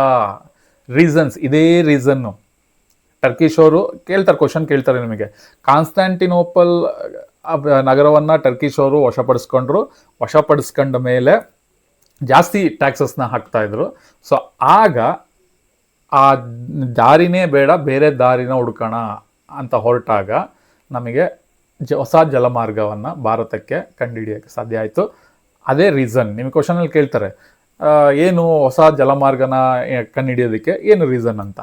ಇದನ್ನು ನೀವು ಎಕ್ಸಾಮಲ್ಲಿ ಬರೀಬೋದು ಸಿಂಪಲ್ಲಾಗಿ. ನಿಮಗೆ ಟೆಕ್ಸ್ಟ್ ಬುಕ್ಕಲ್ಲಿ ಲೆಂತಿ ಪ್ಯಾರಾಗ್ರಾಫಲ್ಲಿದೆ. ಅದನ್ನು ನಾನು ಡಿವೈಡ್ ಮಾಡಿಕೊಂಡು ನಿಮಗೆ ಸಿಂಪಲ್ ಮ್ಯಾಪು ಡಯಾಗ್ರಾಮ್ಸ್ನ ಯೂಸ್ ಮಾಡಿಕೊಂಡು, ಕೆಲವು ರಾಜರು ಯಾರ್ಯಾರು ಬರ್ತಾರೆ ಅವ್ರದ್ದೆಲ್ಲ ಫೋಟೋಸ್ ನೆಕ್ಸ್ಟ್ ಸ್ಲೈಡ್ಗಳಲ್ಲಿದೆ. ಸೊ ಅದನ್ನೆಲ್ಲ ಯೂಸ್ ಮಾಡ್ಕೊಂಡು ನಿಮಗೆ ಅರ್ಥ ಆಗಲಿ ಅಂತ ಮಾಡ್ತಾ ಇದ್ದೀನಿ. ಸೊ ಇಲ್ಲಿ ನೋಡಿ, ಇಲ್ಲಿ ರೆಡ್ ಮಾರ್ಕಲ್ಲಿ ಇದೆಯಲ್ಲ, ಇದು ಕಾನ್ಸ್ಟಾಂಟಿನೋಪಲ್. ಅದ್ರ ಒಳಗಡೆನೆ ಟರ್ಕಿ ಕಂಟ್ರಿ ಇದೆ. ಸೊ ಅದನ್ನು ನಾನು ಮಾರ್ಕ್ ಮಾಡಿದ್ದೀನಿ ಅದರಲ್ಲಿ. ದೆನ್ ಇದು ಈ ಕಡೆ ಗ್ರೀನ್ ಇಂಕಲ್ಲಿರೋದು ಸೌತ್ ಏಷ್ಯಾ, ಅದು ಯುರೋಪಿಯನ್ ಪವರ್. ಸೊ ಇಲ್ಲಿಂದ ಅರಬ್ ಮರ್ಚೆಂಟ್ಸ್ ಅವರು ತಗೊಂಡೋಗಿ ಕಾನ್ಸ್ಟಾಂಟಿನೋಪಲಲ್ಲಿ ಮಾರ್ತಾಯಿದ್ರು. ಇಲ್ಲಿಂದ ಇಟಲಿಯವರು ತಗೊಂಡೋಗಿ ಪರ್ಚೇಸ್ ಮಾಡಿ ಯುರೋಪಲ್ಲಿ ಮಾರ್ತಾಯಿದ್ರು. ಸೊ ಇಲ್ಲಿಂದ ಅಲ್ಲಿಗೆ ಹೋಗ್ಬೇಕಾಗಿತ್ತಲ್ಲ, ಟರ್ಕಿಶ್ ಅವರು ಮಧ್ಯದಲ್ಲಿ ಬಂದರು, ಹಣದಾಸೆಗೆ ಮಾಡಿದ್ರು. So as a result trade become unprofitable. ಈ ಥರ ಜಾಸ್ತಿ ಟ್ಯಾಕ್ಸ್ ಹಾಕಿದಾಗ ಏನು ಮಾಡ್ತಾರೆ ವರ್ತಕರು, ಅರಬ್ ವರ್ತಕರು ಅಥವಾ ಇಟಾಲಿಯನ್ ವರ್ತಕರು, ಅವರಿಗೆ ಪ್ರಾಫಿಟ್ ಆಗಲಿಲ್ಲ. ಸೊ ಅವ್ರಿಗೆ ಏನು ಪ್ರಾಫಿಟ್ ಇತ್ತು, ಈಗ 100 ರೂಪಾಯಿ ಪದಾರ್ಥಗಳನ್ನ ಮಾರಿದಾಗ ಅವ್ರಿಗೊಂದು 10 ರೂಪಾಯಿ 20 ರೂಪಾಯಿ ಲಾಭ ಬರುತ್ತೆ ಅಂದ್ಕೊಂಡ್ರೆ, ಆ ಲಾಭಕ್ಕಿಂತ ಜಾಸ್ತಿಯಾಗಿ ಅಥವಾ ಆ ಲಾಭದಷ್ಟೇ, ಈಗ 10 ರೂಪಾಯಿ ಲಾಭ ಬಂತು ಅಂದರೆ ನೀನು 8 ರೂಪಾಯಿ ನನಗೆ ಟ್ಯಾಕ್ಸ್ ಕಟ್ಟಬೇಕು ಅಂತ ಅಂದರೆ ಯಾರಿಗೆ ಲಾಭ ಆಗುತ್ತೆ? ಕರೆಕ್ಟ್ ಅಲ್ವಾ? ಸೊ ಈ ಹೊಸ ನೀತಿಯಿಂದ, ಟರ್ಕಿಶ್ ಅವ್ರು ಮಾಡಿದಂಥ ಹೊಸ ನೀತಿ, ಹೊಸ ಟ್ಯಾಕ್ಸ್ ನೀತಿಯಿಂದ ಯಾವ ವರ್ತಕರಿಗೂ ಪ್ರಾಫಿಟ್ ಆಗಲಿಲ್ಲ. ಆ ಕಾರಣಕ್ಕೆ ಏನು ಮಾಡಿದ್ರು, meanwhile Spain, Portugal and other European rulers were attempting to break the monopoly of Italian traders. ಅದೇ ಟೈಮಲ್ಲಿ, ಇಲ್ಲಿ ಮಜಾ ನೋಡ್ಕೊಳ್ಳಿ, ಅದೇ ಟೈಮಲ್ಲಿ ಈ ಸ್ಪೇನು, ಪೋರ್ಚುಗಲ್ಲು ಮತ್ತು ಬೇರೆ ಯುರೋಪಿಯನ್ ರೂಲರ್ಸ್ಗಳು ಏನು ಯೋಚನೆ ಮಾಡ್ತಾಯಿದ್ರು, ಯುರೋಪಲ್ಲಿ ಇಟಾಲಿಯನ್ ವರ್ತಕರದು ಒಂದು ಕಂಟ್ರೋಲ್ ಇತ್ತು, ಮೊನೋಪಲಿ. ಅವ್ರು ಹೇಳಿದ್ದೇ ಆಗಬೇಕು, ಅವ್ರು ಹೇಳಿದ್ದೇ ರೇಟು, ಆ ಥರ. ಅದನ್ನು ಮುರಿಬೇಕು ಅಂತ ಯೋಚನೆ ಮಾಡ್ತಾಯಿದ್ರು ಯಾರ್ಯಾರು, ಸ್ಪೇನ್, ಪೋರ್ಚುಗೀಸ್ ಮತ್ತು ಬೇರೆ ಯುರೋಪಿಯನ್ ರೂಲರ್ಸ್ಗಳು. So they started encouraging adventurous sailors to find a new sea route to India. Okay, ಇಂಡಿಯಾಗೆ ಹೋಗೋದಕ್ಕೆ ಹೊಸ ಜಲಮಾರ್ಗ ಇದ್ದಿದ್ದಿದೆ, ಕಾನ್ಸ್ಟಾಂಟಿನೋಪಲ್ ಮಾರ್ಗವಾಗಿ ಹೋಗೋದಕ್ಕೆ. ಸೊ ಅಲ್ಲಿ 2 ರೀಸನ್ ಬರುತ್ತೆ. ಒಂದು, ಹೊಸ ಜಲಮಾರ್ಗ ಇಂಡಿಯಾಗೆ ಕಂಡುಹಿಡಿಯೋದಕ್ಕೆ ರೀಸನ್ನು ಟರ್ಕಿಶ್ ಅವರು ಕಾನ್ಸ್ಟಾಂಟಿನೋಪಲ್ನ ವಶಪಡಿಸ್ಕೊಂಡಿದ್ದು, ಟ್ಯಾಕ್ಸ್ ಜಾಸ್ತಿ ಹಾಕಿದ್ದು. ಅದರಿಂದ ಇವರಿಗೆ ತುಂಬ ಹೊಡೆತ ಬಿತ್ತು ನಮ್ಮ ವರ್ತಕರಿಗೆ ಅದು ಲಾಭ ಆಗ್ತಾ ಇರಲಿಲ್ಲ. ಅದ್ರ ಜೊತೆಗೆ ಈ ಸ್ಪೇನ್, ಪೋರ್ಚುಗಲ್ ಮತ್ತು ಯುರೋಪಿಯನ್ ರೂಲರ್ಸ್, ಬೇರೆ ರೂಲರ್ಸ್ಗಳು ಆ ಇಟಲಿಯನ್ ಅವರಿಗೆ ತುಂಬ ಸೊಕ್ಕಿದೆ, ಅವ್ರು ಹೇಳ್ದಂಗೆ ಆಗಬೇಕು ಯುರೋಪಲ್ಲಿ, ಅವ್ರದ್ದು ಏನಾದರೂ ಮಾಡಿ ಅವ್ರ ಸೊಕ್ಕನ್ನು ಮುರಿಬೇಕು, ಅವ್ರ ಕಂಟ್ರೋಲ್ ಇರೋದನ್ನ ನಾವು ಕಿತ್ಕೊಬೇಕು ಅಂತ ಯೋಚನೆ ಮಾಡ್ತಾ ಇದ್ರು. ಅದೇ ಟೈಮಿಗೆ ಕರೆಕ್ಟಾಗಿ ಇದೆರಡು ರೀಸನಿಂದ ದೆ ಸ್ಟಾರ್ಟೆಡ್ ಎಂಕರೇಜಿಂಗ್ ಅಡ್ವೆಂಚರಸ್ ಸೈಲರ್ಸ್ ಅಂತ ಅಂದರೆ ಈ ಸಮುದ್ರದಲ್ಲಿ ಒಂದು ಏನಂತಾರಲ್ಲ, ಟ್ರಾವೆಲ್ ಮಾಡಿ, ಜರ್ನಿ ಮಾಡಿ, ಒಂದು ಯಾವ ಕಡೆಯಿಂದ ಹೋದರೆ ನಮಗೆ ಅತಿ ಹತ್ತಿರದಲ್ಲಿ ನಾವು ಇಂಡಿಯಾಕ್ಕೆ ತಲುಪ್ತೀವಿ ಅನ್ನೋ ಥರ ಅಡ್ವೆಂಚರಸ್ ಸೈಲರ್ಸ್ ಇರ್ತಾರೆ. ಅವ್ರ ಕೆಲಸನೇ ಅದು, ಸಮುದ್ರದಲ್ಲೇ ಜೀವನ, ಸಮುದ್ರದಲ್ಲೇ ಅವ್ರಿಗೆ ಓಡಾಟ ಎಲ್ಲದು.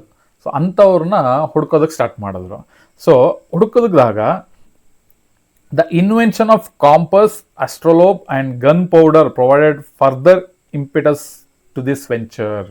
ಇದನ್ನೆಲ್ಲ ಪ್ರೊವೈಡ್ ಮಾಡಿದ್ರು ಆ ಅಡ್ವೆಂಚರಸ್ ಸೈಲರ್ಸಿಗೆ. ಸೊ ಏನು ಅಂದರೆ, ನಮಗೆ ಗೊತ್ತಿಲ್ಲಪ್ಪ, ನಿಮಗೇನು ಕಾಂಪಸ್ ಬೇಕಾ, ಏನು ಬೇಕು ಎಲ್ಲ ಕೊಡ್ತೀವಿ, ನಮಗೆ ಈ ಭಾರತಕ್ಕೆ ಹೋಗೋದಕ್ಕೆ ಒಂದು ಹೊಸ ಜಲಮಾರ್ಗ ಹುಡುಕೊಡಿ ಅಂತ.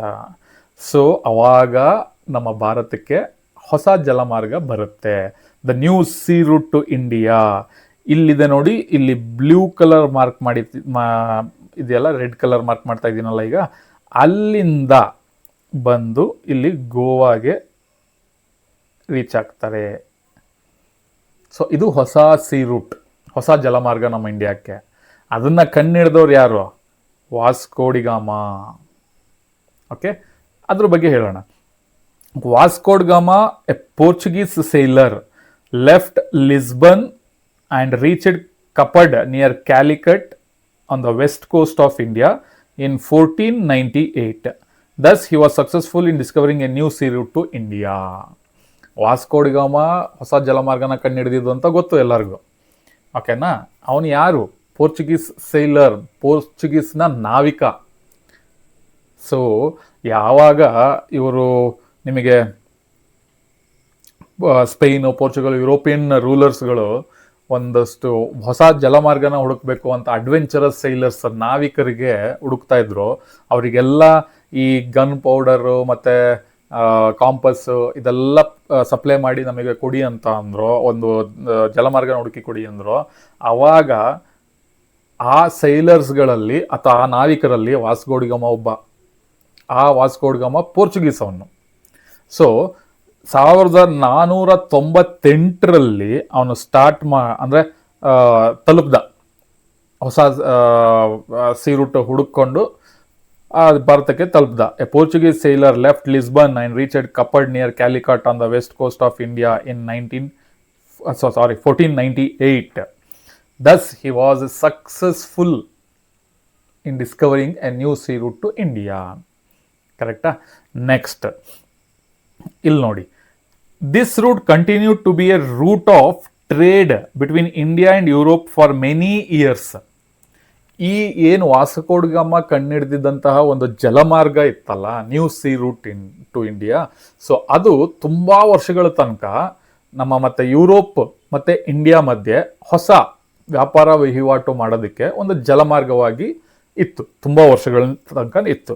The Portuguese were thus the first to reestablish trade between India and Europe. ಈ ಕಾನ್ಸ್ಟಾಂಟಿನೋಪಲ್ ಟರ್ಕಿಶ್ ಅವರು ವಶಪಡಿಸ್ಕೊಂಡ ಮೇಲೆ ಆಗಿದ್ದ ಬೆಳವಣಿಗೆ ನಂತರ ಇಂಡಿಯಾ ಜೊತೆಗೆ ಮತ್ತೆ ಈ ವ್ಯಾಪಾರ ವಹಿವಾಟು ಮಾಡೋದ್ರಲ್ಲಿ ಮತ್ತೆ ಆ ವ್ಯಾಪಾರ ವಹಿವಾಟನ್ನು ಸ್ಟಾರ್ಟ್ ಮಾಡಿದ್ದು, ರೀಎಸ್ಟಾಬ್ಲಿಷ್ ಮಾಡಿದ್ದು ಪೋರ್ಚುಗೀಸ್ ಫಸ್ಟ್. ಜೊತೆಗೆ ಪೋರ್ಚುಗೀಸೇ ಫಸ್ಟು ಇಂಡಿಯಾಗೆ ಬಂದಿದ್ದು ಈ ವ್ಯಾಪಾರ ವಹಿವಾಟಿಗೆ. ದೆನ್ ಇಂಡಿಯಾ ಬಿಟ್ಟು ಹೋಗ್ಬೇಕಾದ್ರೆ ಪೋರ್ಚುಗೀಸೇ ಲಾಸ್ಟು ಇಂಡಿಯಾ ಬಿಟ್ಟು ಹೋಗಿದ್ದು. ಓಕೆನಾ? ಇಲ್ಲಿ ನೋಡಿ, ಇವರು ವಾಸ್ಕೋ ಡಿ ಗಾಮಾ. ಸೊ ಇದೆಲ್ಲ ಪಿಕ್ಚರ್ಸ್ ನಿಮಗೆ ಏನು ತೋರಿಸುತ್ತೆ ಅಂತ ಅಂದರೆ, ಜಸ್ಟ್ ನಿಮಗೆ ಒಂದು ಏನೇನು ಬೆಳವಣಿಗೆಗಳು ಆಯಿತು ನ್ಯೂ ಹೊಸ ಜಲಮಾರ್ಗ ಕಂಡುಹಿಡಿದಕ್ಕೆ ಅನ್ನೋದಕ್ಕೆ ಒಂದು ಉದಾಹರಣೆಯನ್ನು ತೋರಿಸುತ್ತೆ. ಓಕೆನಾ? Next, European trade companies. ಇದು France, Spain, German empire. Okay, so ಇಷ್ಟೆಲ್ಲ ಒಂದು ರಷ್ಯನ್ ಎಂಪೈರ್, ಇದೆಲ್ಲ ಒಂದು ಮ್ಯಾಪ್ ಹಾಕಿದ್ದೀನಿ. With the success of the Portuguese the Dutch, French and English of Europe arrived in India for trade. First ನಾನು ಅವಾಗಲೇ ಹೇಳಿದೆ, first ಜಲಮಾರ್ಗ ಕಂಡುಹಿಡಿದಿದ್ದು ಪೋರ್ಚುಗೀಸ್. ಸೊ ಅವರು ಸಕ್ಸಸ್ ಆದಮೇಲೆ ಡಚ್ಚರು ಬಂದರು, ಫ್ರೆಂಚ್ ಬಂದರು, ಆ್ಯಂಡ್ ದ ಇಂಗ್ಲೀಷ್, ಬ್ರಿಟಿಷ್ ಅವರು Europe arrived in India to trade.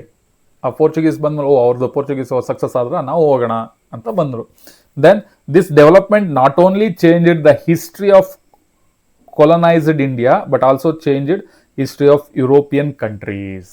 ಈ ಬೆಳವಣಿಗೆ ನಮ್ಮ ಇಂಡಿಯಾದ ಹಿಸ್ಟ್ರಿ ಚೇಂಜ್ ಮಾಡಲಿಲ್ಲ, ಸೊ ಯುರೋಪಿಯನ್ ಕಂಟ್ರೀಸ್ದು ಹಿಸ್ಟ್ರಿ ಚೇಂಜ್ ಆಯಿತು. ಯಾಕೆ ತುಂಬ ವರ್ಷದಿಂದ ಕಾನ್ಸ್ಟ್ಯಾಂಟಿನೋಪಲ್ ಮೂಲಕನೇ ಹಾದು ಹೋಗ್ತಾ ಇತ್ತು, ಬೇರೆ ಒಂದು ಮಾರ್ಗಗಳು ಇರ್ತಾ ಇರಲಿಲ್ಲ, ಆಲ್ಟರ್ನೇಟಿವ್ ವೇ. ಸೊ ಅದನ್ನು ಕಂಡುಹಿಡಿದ್ರು ಪೋರ್ಚುಗೀಸು, ಅದನ್ನು ಫಾಲೋ ಮಾಡಿಕೊಂಡು ಡಚ್ಚರು, ಫ್ರೆಂಚರು, ಬ್ರಿಟಿಷ್ ಎಲ್ಲರೂ ಬಂದರು. ಓಕೆ, ನೆಕ್ಸ್ಟ್ ಈಗ ಪೋರ್ಚುಗೀಸ್ ಬಗ್ಗೆ ನೋಡೋಣ. ಓಕೆ, ಪೋರ್ಚುಗೀಸ್ ಬಂದರು ಅಲ್ವಾ. So the Portuguese were the first to arrive in India for trade and were also the last to leave in India by sea route. ನಾನು ಅವಾಗಲೇ ಹೇಳಿದೆ, ಪೋರ್ಚುಗೀಸರು ಮೊದಲಿಗರು ನಮ್ಮ ಇಂಡಿಯಾಕ್ಕೆ ಬಂದಿದ್ದು ಈ ವ್ಯಾಪಾರ ವಹಿವಾಟಿಗೆ. ಅದೇ ಥರ ನಮ್ಮ ಇಂಡಿಯಾದಿಂದ ಹೋದವರು ಕೂಡ ಪೋರ್ಚುಗೀಸ್ ಅವರೇ last. Okay, next after Vasco da Gama, Francisco de Almeida arrived in India as the viceroy of the Portuguese. Viceroy ಒಂದು ಏನು ಹೇಳ್ತಾರಲ್ಲ, ಒಂದು ಅತ್ಯುನ್ನತ ಪದವಿ. ಓಕೆ, ಸೊ ವಾಸ್ಕೋ ಡ ಗಾಮ ಆದಮೇಲೆ, ಅವನ ಕಾಲ ಮುಗಿದ ಮೇಲೆ ಬಂದಿದ್ದು ಫ್ರಾನ್ಸಿಸ್ಕೋ ಡಿ ಅಲ್ಮೇಡಿಯಾ. ಇವರೇ ಈ ಫೋಟೋದಲ್ಲಿರೋರೆ, ಫ್ರಾನ್ಸಿಸ್ಕೋ ಡಿ ಅಲ್ಮೇಡಿಯಾ. ಇವರು ಭಾರತಕ್ಕೆ ಬಂದರು. ಬಂದು ಏನು ಮಾಡಿದ್ರು, he implemented blue water policy in order to establish the supremacy over the sea instead of supremacy over land. So Vasco da Gama ಮುಗಿದ್ಮೇಲೆ ಫ್ರಾನ್ಸಿಸ್ಕೋ ಡಿ ಅಲ್ಮೇಡಿಯಾ ಬಂದರು. So viceroy, new viceroy of Portuguese. So ಅವ್ರು ಬಂದಮೇಲೆ blue water policy ಅಂತ ತಂದರು. ಅದೇನು blue water policy? ಅವ್ರಿಗೆ ಗೊತ್ತಾಗಿತ್ತು, Francisco de ಅಲ್ಮೇಡಿಯಾ ಅಂತ ಅಂದರೆ ಅವ್ರಿಗೆ ದೂರಜ್ಞಾನ. ಸೊ ನಾವು ಲ್ಯಾಂಡ್ ಅಂದರೆ ಭೂಮಿ ಮೇಲೆ ಕಂಟ್ರೋಲ್ ತಗೊಳ್ಳೋ ಬದಲು ಈ ಸಮುದ್ರದ ಮೇಲೆ ಕಂಟ್ರೋಲ್ ತಗೊಬೇಕು. ಹೆಂಗೆ ಟರ್ಕಿಶ್ ಅವ್ರು ಯೋಚನೆ ಮಾಡಿದ್ರಲ್ಲ ಹಾಗೆ. ಸೊ ನಾವು ಯಾಕೆ ಈಗ ಯಾರೋ ಕಂಡುಹಿಡಿದಿದ್ದು ಜಲಮಾರ್ಗನ ಟರ್ಕಿಶ್ ಅವ್ರು ಬಂದು ಕಾನ್ಸ್ಟ್ಯಾಂಟಿನೋಪಲ್ ನಗರನ ವಶಪಡಿಸ್ಕೊಂಡ್ರು, ಅಲ್ಲಿ ಟ್ಯಾಕ್ಸ್ ಎಲ್ಲ ಹಾಕ್ದಾಗ ಸ್ಟಾರ್ಟ್ ಮಾಡಿದ್ರು, ದುಡ್ಡು ಮಾಡಿದ್ರು. ಹಾಗೆ ನಾವು ಕಂಡುಹಿಡ್ದಿರೋ ಒಂದು ಜಲಮಾರ್ಗ, new sea root, Vasco da ಗಾಮ ಅವ್ರು ಕಂಡುಹಿಡ್ದಿರೋದು, ಪೋರ್ಚುಗೀಸ್ ನಮ್ಮವ್ರು ಕಂಡುಹಿಡ್ದಿರೋದು. ಸೊ ಹಂಗಂದ ಮೇಲೆ ಈ ಜಲಮಾರ್ಗದ ಮೇಲೆ, ಸಮುದ್ರದ ಮೇಲೆ ನಾವು ಹಿಡಿತವನ್ನು ಸಾಧಿಸಬೇಕು. ಜೊತೆಗೆ ಭೂಮಿ ಮೇಲೆಗಿಂತ ಹೆಚ್ಚಾಗಿ ಸಮುದ್ರ, ಅದರ ಮೇಲೆ ನಾವು ಹಿಡಿತವನ್ನು ಸಾಧಿಸಬೇಕು ಅಂತ ಒಂದು ಬ್ಲೂ ವಾಟರ್ ಪಾಲಿಸಿನ ತಂದರು. ಓಕೆನಾ, ಏನಾಯ್ತದು? Listen here. Alfonso de Albuquerque, who came after Almeida, is considered as the real founder of Portuguese power in India. Okay, Albuquerque first ಕನ್ನಡದಿದ್ದು ಪೋರ್ಚುಗೀಸ್. ಸೊ ನಮ್ಮ ವಾಸ್ಕೋ ಡ ಗಾಮ ಅದಾದಮೇಲೆ ಅಲ್ಫಾಂಡೋ ಮೀಡಿಯಾ ಬಂದರು. ಸೊ ಅವರು ಬ್ಲೂ ವಾಟರ್ ಪಾಲಿಸಿ ತಂದರು. So ಅದಾದಮೇಲೆ Albuquerque ಬಂದರು, ಹು ಕೇಮ್ ಆಫ್ಟರ್ ಅಲ್ಮೇಡಿಯಾ. ಅಲ್ಮೇಡಿಯಾ ಆದಮೇಲೆ ಅಲ್ಬುಕರ್ಕ್ ಬಂದರು. ಅವ್ರು ಏನು ಅಂದರೆ real founder of Portuguese power in India. So ಇಂಡಿಯಾದಲ್ಲಿ, ಭಾರತದಲ್ಲಿ ರಿಯಲ್ ಆಗಿ ಒಂದು ಪೋರ್ಚುಗೀಸ್ದು ಪವರ್ ಬಂತು ಅಂದರೆ ಅದು ಅಲ್ಬುಕರ್ಕ್ ಬಂದ ಮೇಲೆ. ಇವರೇ ಅಲ್ಬುಕರ್ಕ್.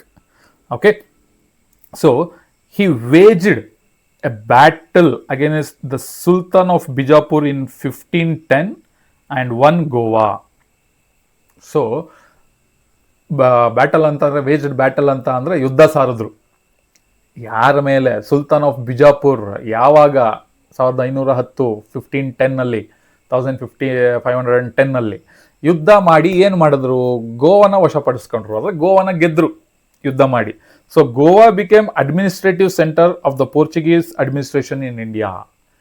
ಸೊ ಅಲ್ಬುಕರ್ಕ್ ಬಂದರು. ಸೊ ಬಿಜಾಪುರ್ ಸುಲ್ತಾನ್ ಮೇಲೆ ಫೈಟ್ ಮಾಡಿದ್ರು, ಗೋವಾನ ವಶಪಡಿಸ್ಕೊಂಡ್ರು, ಗೆದ್ದರು. ಸೊ ಆ ಗೋವಾ ಗೆದ್ದ ಮೇಲೆ ಅದನ್ನು ಅಡ್ಮಿನಿಸ್ಟ್ರೇಟಿವ್ ಸೆಂಟರ್ ಅಂದರೆ ಪೋರ್ಚುಗೀಸ್ ಗೌರ್ಮೆಂಟಿಗೆ ಒಂದು ಅಡ್ಮಿನಿಸ್ಟ್ರೇಟಿವ್ ಸೆಂಟರ್ ಆಗಿ ಮಾಡಿಕೊಂಡ್ರು. ಇಲ್ಲಿದೆ ನೋಡಿ ಗೋವಾ, ಇಲ್ಲಿ ರೆಡ್ ಕಲರ್ ಮಾರ್ಕಲ್ಲಿದೆ ನೋಡಿ, ಇದೇ ಗೋವಾ. ಓಕೆನಾ. ನೆಕ್ಸ್ಟ್, ಅದಾದಮೇಲೆ ಇದು ಪೋರ್ಚುಗೀಸ್ ಬಗ್ಗೆ. ಈಗ ಡಚ್ರು ಬಂದ್ರಲ್ವಾ, ಈಗ ಪೋರ್ಚುಗೀಸ್ ಬಂದ ಮೇಲೆ ಇವ್ರು ಹೋಗಿದ್ದಾರೆ, ಹಿಂಗೆ ನಾವು ಹೋಗೋಣ, ಹೊಸ ಜಲಮಾರ್ಗ ಕಂಡುಹಿಡಿದಿದ್ದಾರೆ ಅಂತ ಆದಮೇಲೆ ಡಚ್ರು ಬಂದರು. ಸೊ ಫ್ರೆಂಚರು ಬಂದರು, ಬ್ರಿಟಿಷರು ಬಂದರು. ಈಗ ಪೋರ್ಚುಗೀಸ್ ಬಗ್ಗೆ ನೋಡಾಯ್ತು, ಡಚ್ರ ಬಗ್ಗೆ ನೋಡೋಣ. So Dutch belongs to Holland or Netherland. Holland ಅಥವಾ ನೆದರ್ಲ್ಯಾಂಡಿಗೆ ಒಂದು ಸಂಬಂಧಪಟ್ಟಂತಹ ಒಂದು ದೇಶ Dutch. In order to trade in the eastern nations they established Dutch East India Company in 1602 and entered India, Java, Sumatra and Indonesia. ಡಚ್ರು ಒಂದು trade, ವ್ಯಾಪಾರ ವಹಿವಾಟು ಮಾಡೋದಕ್ಕೆ ಅಂತಾನೆ ಒಂದು ಕಂಪ್ನಿನ ಸ್ಟಾರ್ಟ್ ಮಾಡಿದ್ರು, ಈಸ್ಟ್ ಇಂಡಿಯಾ ಕಂಪನಿ. ಅದು 1602ರಲ್ಲಿ. ಸೊ ಆ ಕಂಪ್ನಿ ಮಾಡಿ ಆ ಮೂಲಕ ನಮ್ಮ ಭಾರತಕ್ಕೆ ಸುಮಾತ್ರ ಆ್ಯಂಡ್ ಇಂಡೋನೇಷ್ಯಾ, ಜಾವಾ ಇದಕ್ಕೆ ವ್ಯಾಪಾರ ವಹಿವಾಟಿಗೆ ಬಂದರು. ಈಸ್ಟ್ ಇಂಡಿಯಾ ಕಂಪನಿ ಕೇಳಿದ್ದೀರಾ ನೀವು. ಸೊ ಇದು ಇಲ್ಲಿದೆಯಲ್ಲ ವಿ ಅಂತ, ಇದು ಆ ಡಚ್ ಇಂಡಿಯಾ ಕಂಪನಿಯ logo. Okay, next. In India they established factories at Surat, Broach, Cambay, Cochin, Nagapattinam, Machilipatnam and Chinsurah. So ಎಲ್ಲೆಲ್ಲಿ ಡಚ್ರು ಒಂದು ಫ್ಯಾಕ್ಟ್ರಿನ ಕಟ್ಟಿದ್ರು ಅನ್ನೋದೊಂದು ಕ್ವಶನ್ಸ್ನ ಕೇಳ್ಬೋದು. ಸೊ ಸೂರತ್, ಬ್ರೋಚ್, ಕ್ಯಾಂಬೆ, ಕೊಚ್ಚಿನ್, ನಾಗಪಟ್ಟಣಂ, ಮಚಿಲಿಪಟ್ಟಣಂ ಆ್ಯಂಡ್ ಚಿನ್ಸೋರ್ ಅಂತ ನೀವು ಬರಿಬೋದು. Okay, with these they broke monopoly of Portuguese in India.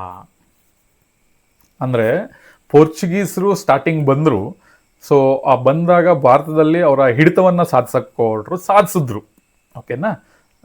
ಮೊನೋಪಲಿ ಅಂತ ಅಂದರೆ ಎಲ್ಲವೂ ಅವರು ಹೇಳ್ದಂಗೆ ಆಗಬೇಕು, ಅಥವಾ ಒಂದು ಪಕ್ಷ ಅಂತ ಇದ್ರೆ ಅದೇ ಹೇಳ್ದಂಗೆ ಆಗಬೇಕು. ಮೊನೋಪಲಿ, ಫುಲ್ ಕಂಟ್ರೋಲ್ ಹಿಡಿತದಲ್ಲಿ. ಸೊ ಅದಿತ್ತು. ಸೊ ಈ ಡಚ್ರು ಬರೋ ತನಕ ಪೋರ್ಚುಗೀಸ್, ಈಗ ಹೇಳ್ತಾರಲ್ಲ, ನಾನು ಬರೋ ತನಕ ಬೇರೆಯವರು ಹವ, ಬಂದಮೇಲೆ ನಮ್ಮದೇ ಹವ ಅಂತ, ಹಂಗೆ ಡಚ್ರು ಬಂದರು. ಸೊ ಬಂದ ಮೇಲೆ ಪೋರ್ಚುಗೀಸ್ ಅವ್ರಿಗೆ ಹೇಳಿ, ನಿಮ್ಮ ಹವ ಏನು ನಡೆಯಲ್ಲ, ನಾವು ನಮ್ಮ ಹವ ನಾವು ತೋರಿಸ್ತೀವಿ ಅಂತ. ಸೊ ಹಾಗೆ ಡಚ್ರು ಬಂದ ಮೇಲೆ ಸೊ ಪೋರ್ಚುಗೀಸ್ ಕಂಟ್ರೋಲ್ನ ಕಿತ್ಕೊಂಡ್ರು, ಫ್ಯಾಕ್ಟ್ರೀಸ್ನ ಸ್ಟಾರ್ಟ್ ಮಾಡಿದ್ರು. Okay, next. ಈಗ ಇಂಗ್ಲಿಷ್ ಅಂದರೆ ಬ್ರಿಟಿಷ್ರ ಬಗ್ಗೆ ಮಾತಾಡೋಣ. So on 31st December 1600 queen Elizabeth issued a royal charter authorizing the British East India Company to trade with the eastern countries for 15 years. Okay, eastern countries ಜೊತೆಗೆ trade ಮಾಡೋದಕ್ಕೆ East India ಕಂಪನಿಗೆ 15 ವರ್ಷ permission ಕೊಟ್ಟರು. ಯಾರು ಕೊಟ್ಟಿದ್ದು? Queen Elizabeth. ಯಾವಾಗ? 31st December 1600 okay, ಒಂದು permission ಕೊಟ್ಟರು. The company started the trade formally in 1613. East India ಕಂಪನಿಗೆ 1600 ಕ್ವೀನ್ ಎಲಿಜಬೆತ್, ಇವರೇ ಕ್ವೀನ್ ಎಲಿಜಬೆತ್ ಒಂದು ಪರ್ಮಿಷನ್ ಕೊಡ್ತಾರೆ. 15 ವರ್ಷ ಒಂದು ಅಗ್ರಿಮೆಂಟ್. ಈ 15 ವರ್ಷ, ಇವತ್ತಿಂದ 15 ವರ್ಷ ತನಕ ನೀವು ಈಸ್ಟರ್ನ್ ಕಂಟ್ರೀಸ್ ಜೊತೆಗೆ ವ್ಯಾಪಾರ ವಹಿವಾಟುಗಳನ್ನ ಮಾಡ್ಬೋದು. ಅದಕ್ಕೆ ಇದು ಅಗ್ರಿಮೆಂಟ್, ಪರ್ಮಿಷನ್ ಅಂತ ಕೊಡ್ತಾರೆ. But East India Company start ಮಾಡೋದು 1613ರಿಂದ. Okay, then the Mughal emperor Jahangir issued a royal permission to English to establish their first warehouse or factory at Surat. Queen Elizabeth ವ್ಯಾಪಾರ ವಹಿವಾಟು ಮಾಡೋದಕ್ಕೆ 15 ವರ್ಷ ಕಾಲಾವಕಾಶ, ಒಂದು ಅಗ್ರಿಮೆಂಟ್ ಮಾಡಿಕೊಟ್ರು. ಬಟ್ ಮುಘಲ್ ಎಂಪರರ್ ಜಹಾಂಗೀರ್, ಅಂದರೆ ಮುಘಲ್ ರಾಜ ಜಹಾಂಗೀರ್ ಒಂದು ರಾಯಲ್ ಪರ್ಮಿಷನ್ ಕೊಡ್ತಾನೆ ಇಂಗ್ಲಿಷ್ ಅಥವಾ ಈಸ್ಟ್ ಇಂಡಿಯಾ ಕಂಪ್ನಿಗೆ. ಏನು ಅಂತಂದರೆ ಒಂದು ಹೆಡ್ ಕ್ವಾರ್ಟರ್ಸ್ ಸೂರತ್ತಲ್ಲಿ, ಒಂದು ಈಸ್ಟ್ ಇಂಡಿಯಾ ಕಂಪ್ನಿದು ಒಂದು ಹೆಡ್ ಕ್ವಾರ್ಟರ್ಸ್ ಅಥವಾ ವೇರ್ ಹೌಸ್ ಅದನ್ನು ಸ್ಥಾಪನೆ ಮಾಡೋದಕ್ಕೆ. ಅದಾದ ಮೇಲೆ ಇಂಗ್ಲಿಷ್ ಇನ್ನು 1613 ಅವರು ವ್ಯಾಪಾರ ವಹಿವಾಟು ಸ್ಟಾರ್ಟ್ ಮಾಡ್ತಾರೆ. ಜೊತೆಗೆ ಮುಘಲ್ ಎಂಪರರು ಅವಕಾಶ ಕೊಡ್ತಾನೆ ಸೂರತ್ತಲ್ಲಿ ಒಂದು ಹೆಡ್ ಕ್ವಾರ್ಟರ್ಸ್ನ ಸ್ಟಾರ್ಟ್ ಮಾಡೋದಕ್ಕೆ. 1617 sir Thomas rho arrived at the court of Jahangir as royal ambassador from the court of James I. Thomas rho arrived at the court of Jahangir as the royal ambassador from the court of James I. Okay, 1617. Then he sought permission from Jahangir to establish factories in other places of Mughal Empire. Jahangir ಹತ್ರ permission ಕೇಳ್ತಾನೆ Thomas Roy. So ಮೊದಲು ಜಹಾಂಗೀರೇ permission ಕೊಟ್ಟಿದ್ದು East India ಕಂಪನಿಗೆ ಸೂರತ್ತಲ್ಲಿ ಒಂದು wear house start ಮಾಡೋದಕ್ಕೆ. So ಅದೇ ಥರ ಫ್ಯಾಕ್ಟ್ರಿಗಳನ್ನ start ಮಾಡೋದಕ್ಕೆ ಅಥವಾ ವೇರ್ ಹೌಸ್ ಸ್ಟಾರ್ಟ್ ಮಾಡೋದಕ್ಕೆ ಬೇರೆ ಥರ ಅಂದರೆ ಮೊಘಲ್ ಎಂಪೈರ್ಗಳು ಎಲ್ಲಿರುತ್ತೋ ಅಲ್ಲಿ ಮಾಡೋದಕ್ಕೆ ಅವಕಾಶಗಳನ್ನ ಕೊಡಿ ಅಂತ ಜಹಾಂಗೀರ್ನ ಮತ್ತೆ ಕೇಳ್ತಾನೆ. The English established factories at Agra, Ahmedabad and Broach. ಅವನು ಪರ್ಮಿಷನ್ ಕೊಡ್ತಾನೆ ಜಹಾಂಗೀರ್. ಸೊ ಅದಾದ ಮೇಲೆ ಆಗ್ರಾ, ಅಹಮದಾಬಾದ್ ಆ್ಯಂಡ್ ಬ್ರೋಚಲ್ಲಿ ಫ್ಯಾಕ್ಟ್ರೀಸ್ ಸ್ಟಾರ್ಟ್ ಮಾಡ್ತಾರೆ ಇಂಗ್ಲೀಷವರು. ಓಕೆ, ಇವರು ಥಾಮಸ್ ರಾಯ್. ಈ ಫೋಟೋ ನೆಕ್ಸ್ಟ್ ಇಲ್ಲಿ ನೋಡಿ.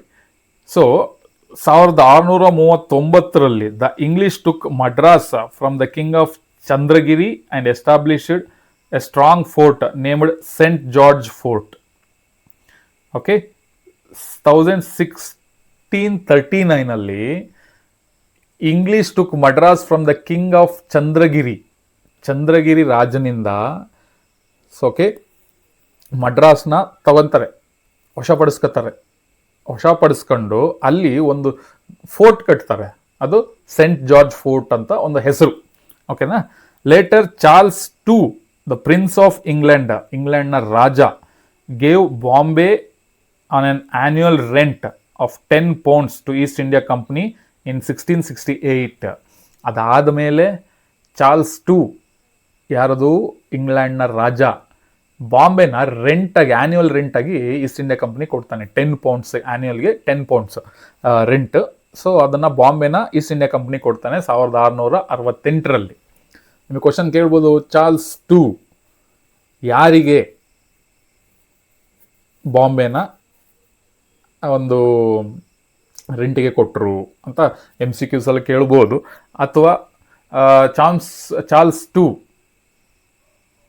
ನಿಮಗೆ ಈಸ್ಟ್ ಇಂಡಿಯಾ ಕಂಪನಿಗೆ ಯಾವ ಪ್ರಾಂತ್ಯನ ರೆಂಟಿಗೆ ಕೊಟ್ಟರು ಅಂತಲೂ ಕೇಳ್ಬೋದು, ಬಾಂಬೆ. ಓಕೆನಾ. ನೆಕ್ಸ್ಟ್ ಇದಾದಮೇಲೆ ಒಂದು ಫೋರ್ಟ್ ಸೆಂಟ್ ಜಾರ್ಜ್ ಫೋರ್ಟ್ ಅಂತ ಹೇಳಿದೆ ಅಲ್ವಾ. ನೋಡಿ, 1690 ದ ಇಂಗ್ಲಿಷ್ ಪರ್ಚೇಸ್ಡ್ 3 villages. 1690 ಬ್ರಿಟಿಷರು ಒಂದು 3 ಹಳ್ಳಿನ ಪರ್ಚೇಸ್ ಮಾಡ್ತಾರೆ. ಯಾವುದು? Sutanuti, Calcutta and Govindapur from the governor of Bengal on the banks of Hooghly river ಅಕ್ಕಪಕ್ಕದಲ್ಲಿ. ಓಕೆ, ಗವರ್ನರ್ ಆಫ್ ಬೆಂಗಾಲಿಂದ ಓಕೆ ಬ್ರಿಟಿಷರು 3 ಹಳ್ಳಿನ ವಶಪಡಿಸ್ಕೊತಾರೆ, ಅಂದರೆ ಪರ್ಚೇಸ್ ಮಾಡ್ತಾರೆ ದುಡ್ಡು ಕೊಟ್ಟು. ಅದ್ಯಾವ್ದು? Sutanuti, Calcutta, Govindapur. And built Fort William, ಅದು ಸೆಂಟ್ ಜಾರ್ಜ್ ಫೋರ್ಟ್. ಓಕೆ, ಅದು ಎಲ್ಲಿ ಸ್ಥಾಪನೆ ಮಾಡಿದ್ದು? ಚಂದ್ರಗಿರಿ ರಾಜನಿಂದ ಪಡ್ಕೊಂಡಂತಹ ಮಡ್ರಾಸ್ ಅಲ್ಲಿ ಸೆಂಟ್ ಜಾರ್ಜ್ ಫೋರ್ಟನ್ನು ಸ್ಟಾರ್ಟ್ ಮಾಡಿದ್ರು 1639. ಬಟ್ ಇಲ್ಲಿ 1690 ಗವರ್ನರ್ ಆಫ್ ಬೆಂಗಾಲಿಂದ 3 ಹಳ್ಳಿನ ಪರ್ಚೇಸ್ ಮಾಡ್ತಾರೆ. ಆ 3 ಹಳ್ಳಿ ಇರೋದು ಎಲ್ಲಿ? ಹೂಗ್ಲಿ ರಿವರ್ ಒಂದು ಆಸುಪಾಸಲ್ಲಿ. ಸೊ ಅಲ್ಲಿ ಫೋರ್ಟ್ ವಿಲಿಯಂನ ಸ್ಥಾಪನೆ ಮಾಡ್ತಾರೆ. ಈ ಫೋರ್ಟ್ ವಿಲಿಯಂ ಹೆಂಗಿದೆ ಅಂದರೆ, ಇದು ಸೈಡ್ ಆ್ಯಂಗಲಿಂದ ಫಸ್ಟ್ ಫೋಟೋ, ಇದು ಅಪ್ವರ್ಡ್ ಆ್ಯಂಗಲಿಂದ ಫೋರ್ಟ್. ಓಕೆ, ಸ್ಟಾರ್ ಶೇಪಲ್ಲಿ ಇದೆಯಲ್ಲ. Okay, the city of Calcutta grow around this fort. ಈ ಫೋರ್ಟ್ ಕಟ್ಟಿದ ಮೇಲೆ ಈ ಕಲ್ಕಟ್ಟ ಸಿಟಿ ಏನಿದೆ